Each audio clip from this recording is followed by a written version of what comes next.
Lord ఉపదేశమును గురించిన మర్మం. సామెతల గ్రంథము 16 అధ్యాయం 20 వచనం.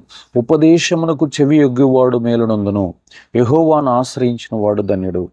దైవ సేవకులు చెప్పే ప్రతి ఒక్క ఉపదేశము అది మన కుటుంబాన్ని, మన ఆత్మీయ జీవితాన్ని, మన భవిష్యత్తుని, బంగారు భవిష్యత్తును కట్టడానికి ఉపయోగకరంగా ఉంటుంది. దైవజనుడు చెప్పేటటువంటి ప్రతి ఉపదేశము తన లోపల ఉన్నటువంటి దేవుని ఆత్మచేత ప్రేరేపించబడి దేవుడే సూటిగా మీతో మాట్లాడుతూ మీ భవిష్యత్తును గురించి దైవజనుడిలో నుండి మీతో మాట్లాడతాడు.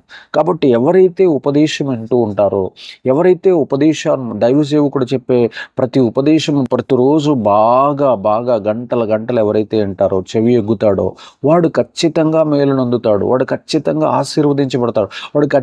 వారు ఖచ్చితంగా వర్ధిల్లుతారు. బహుగా దేవుని యొక్క రాకడకి వారు సిద్ధపరచబడతారు. దేవుని యొక్క రాకడలో ప్రవేశించటానికి వారికి సమృద్ధి అయిన కృప దొరుకును గాక.